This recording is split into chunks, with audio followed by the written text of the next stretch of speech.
What's up, everybody? My name's Dan. Welcome to Ahnestly. Today we're checking out the Herman Miller Sayl. Hey, wait, that's not a sale. This is a sale. And that's not honestly, that's dishonestly.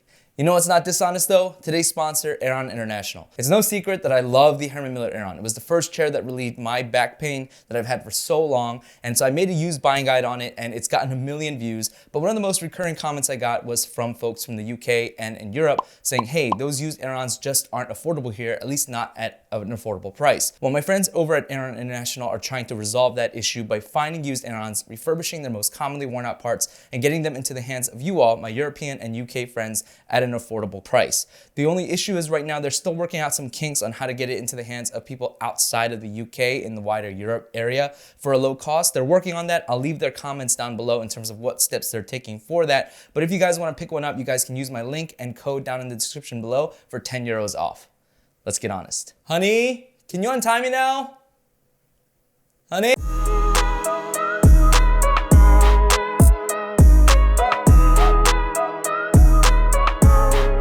This is the Bowery Chair, and to the untrained eye, it looks very similar to the Herman Miller Sayl. As a matter of fact, on my Instagram, I posted this picture and said which of these chairs don't belong. And it seems like I managed to fool some people into thinking this was a Herman Miller chair. Now, shout out to, I'm not gonna say their names so I don't get demonetized, for correctly identifying this chair as a non-Herman Miller chair. But here's the thing, guys.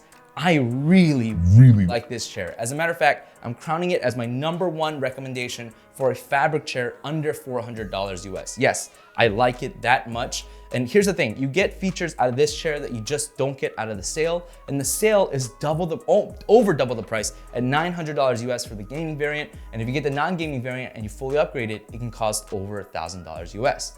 So what are the differences? Let's start with the sizing. Both chairs are at their lowest setting and the arms are at their lowest setting. And as you can see, the Bowery is clearly the taller of the two, but it's not just taller, it's bigger. The seat pad is bigger in every dimension and it's also thicker than the Sayl, and I'll get more to that in the seating section. But because of that, the Bowery, I believe, can comfortably accommodate people 5'4" and up. Now I'm 5'6", my feet comfortably touch the ground. I feel like there's a little bit more latitude for shorter folks to be able to hit the ground. But if you're any shorter than 5'4", you can still buy this chair, just make sure you get a footrest. The Sayl, on the other hand, is shorter, and I believe it can accommodate people 5 foot and taller, but obviously the taller end is gonna be shorter than on the Bowery because of a few things. Like, look at the backrest, look how much shorter it is. It's gonna cause some issues for taller guys, but again, I'll get more to that in the backrest section. The casters on both chairs are pretty much identical. They make about the same amount of noise, and they are both carpet caster only. So if you wanna use it on a hard floor, you need to switch those casters out, otherwise it's gonna feel like you're on an ice rink. Now, the non-gaming Sayl, you can upgrade those casters to a dual floor caster before it's sent to you, so that's something to keep in mind. The Bowery's legs are not the widest, but they're flat, which means you can rest your feet pretty comfortably on it.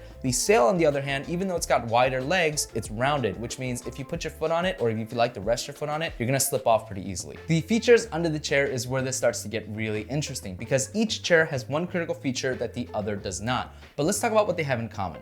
Both chairs can go up and down, and both chairs, their seat pans can slide forward and back. But here's the cool thing about the Bowery. If you go ahead and slide the seat pan forward and you want to retract it back into its original position, if you hit that knob again, it auto retracts. And I have never seen that on any chair so far, except for, I think, on the Human Scale Freedom, which is a super crazy expensive chair.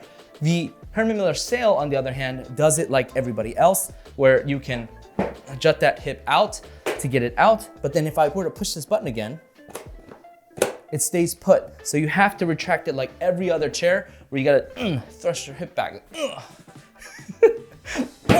Like that to get it go back. I'm being dramatic, but if you're on a slippy floor, you do have to exert quite a bit of pressure. I'm like sweating. Really quickly, only about 5% of you who watch our videos are subscribed. So if you do me a huge favor, get subscribed, like this video, tell me down in the comments down below why men's and women's shoe sizes are different. That really helps me so much, that really helps this channel so much. More importantly, it tells YouTube to recommend this video out so that other people can find their perfect chair. In an effort to bring that 5% number higher, I am doing a $500 desk giveaway, and I'll leave that link down in the description below so you can watch after this one, or if you want, you can click here to find out how. Both chairs have back tilt, lock, and unlock, but the Sayl does it a little bit differently. It's got 3 levels. The first level is completely locked. The second level is you can go down about halfway, and the third level, you can go down all the way. The Bowery, on the other hand, is just lock or unlock, but this is where a key quality difference comes in between the Bowery and the Sayl, in that both chairs can also tighten the tension or loosen the tension of how easily you can rock back. But on the Sayl, If you turn about 10 times, you can go from fully like super rigid to fully loose again in just 10 turns. The Bowery, on the other hand, if you do it 10 times, you don't feel any difference. As a matter of fact, you have to probably turn about 25 times to feel any kind of difference. And even then, it's not from fully tensioned to loosened. You probably have to go like 50 times to get that thing fully loose. I'm not joking, I'm not exaggerating. It really does take that long. One critical feature that the Bowery has that the Sayl does not is the ability to lock your back tilt in any position. And this is huge for people who like to lean back. So if I lean back here and I go ahead and flip my switch, I can lock it in that position. Or if I wanna go all the way back, I can lock it just like that. And what this means is if you like to lean back, you don't have to put tension on your feet, which causes like pressure or aches in your thighs to push yourself lean back. And I'm gonna get to this a little bit later, but because the backrest is higher, the Bowery is by far the superior lean back chair. So if you like to be in this position, if you like to kind of lean back and circle around, the Bowery is definitely gonna be the one for you. But the Sayl is no slouch out there because it has one critical feature the Bowery does not, and it is the ability to forward tilt. And this is a huge ergonomics feature that it's very, very rare. And what you're supposed to do is you lean back, then unlock that forward tilt, and if you go, you come out forward, more forward than you would be otherwise. And this is supposed to relieve pressure off of the lower back, and it really does work. If you like to sit in this position for a few minutes or an hour a day, it really does relieve lower pressure aches. But at the same time, people who are developers, gamers, and people who do crafts really like this too because it brings you a little bit closer to the thing that you're doing. And because of the way your feet are positioned, it kind of like forces you to have your back in a straight position. Now, in addition to that, it's not just those people who like it, but I've also heard that it's got geriatric benefits, geriatric meaning older folks, is because your feet are so planted on the ground and most of the pressure is at your feet that they're able to get out of their chair much easier. So yeah, it seems to benefit a wide array of people. The seat pan on both chairs are soft. I would say the Sayl is the softer of the two, and it's better quality and better design than the Bowery. But for both chairs, if you're an ergonomic rebel and you like to put both legs up or maybe just one leg up, both chairs are perfect because there are no hard edges present anywhere on the fabric cushion, and that's a huge plus in my book. But this is where the chairs begin to get different. The Sayl uses a much thinner seat pad, but even though it's thinner, I've never felt the frame on my butt, and I'm not very light, I'm 177 pounds, and I've sat on it for very long periods of day and never felt the frame. Because there is a slight curvature in the back, when you sit on it, it kind of envelops your butt and feels very comfortable. Now you compare that with the Bowery uses a much thicker seat pad, so you will never feel the frame, but because it doesn't have that same kind of curve in the back, it doesn't feel as comfortable. Like it feels like it's not fighting your butt, but it doesn't feel like it's like embracing it either, okay? So that's something to keep in mind. Now, because the Bowery has a bigger seat pad overall, it's gonna be better for the taller folks who like to be ergonomic rebels. I'm 5'6" and I fit very comfortably in this one, and when I pull it out, it's very roomy.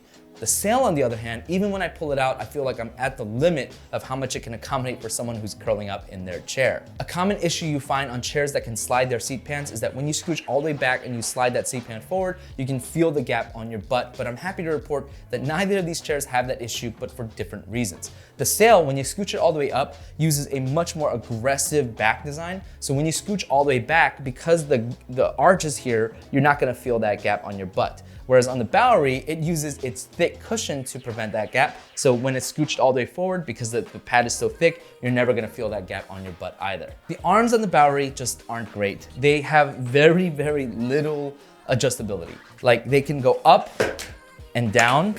They don't go down very far, and for me, someone who has small shoulders, when I put my arms down, it feels like a throne. Like it's very far forward and it's very wide out, so it feels like, you know, very majestic. King of the castle, king of the castle. The Sayl, on the other hand, has excellent arms. As you can see, they go down very far and they can come up pretty high too. But a godsend is the ability to scooch it in, and it's got a huge range both in and out and forward and back. And this is huge for me because again, I have small shoulders, so when I rest my arms, I want it to be in a natural position rather than it feeling sprawled out. It can also swivel too, and also in terms of cushion, the Bowery is using a very dense rubber pad. It's just slightly more comfortable than plastic. The Sayl's arms, on the other hand, are very comfortable. They're using a nice kind of squishy rubber here. The backrests on both chairs are pretty different, and there are pros and cons to both. Let's start with the Sayl. The Sayl is using a much stiffer material, and it's using a much more aggressive curve, so you get a lot more lumbar support. If you want maximum lumbar support on the Sayl, you can get the non-gaming variant and get the upgraded adjustable lumbar support for even more lumbar.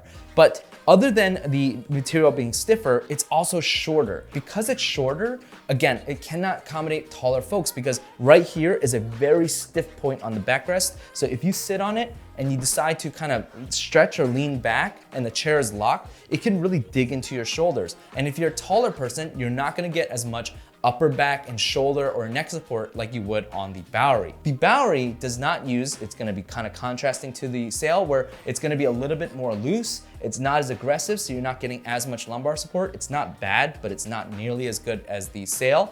But because it is taller, what this means is that you get much more back support. As a matter of fact, this backrest is taller than even the Embody. So you get excellent up to shoulder and back support. And because of the nature of where the pins are located, it doesn't feel as painful when you spring like this. And when you lean back, you don't feel those things digging into your shoulders like you do on the Sayl when you lean back. Again, making this the superior lean back chair. Whenever we talk about a clone or an homage chair, we have to talk about the warranty, and the Bowery's warranty is extremely confusing. It says 2 to 3 years. I don't know what that means. It says 2 to 3. Is it like if you're handsome like me, you get 2 years, but if you're sexy like you get 3 years? I have no idea. But that 2 to 3 should cover things like the frame if it breaks, the arms if it breaks, but it won't cover like aesthetic damage, like if your jeans rub off on the fabric, it won't cover that. The Herman Miller, on the other hand, is a 12-year industry best warranty, and it's been proven because I have used it and they do an excellent job. Their customer service has always been amazing, and it is just mwah. When it comes to these chairs, I really like the Bowery chair. As a matter of fact, I said in the beginning, this is gonna be my #1 recommendation for a fabric chair under $400.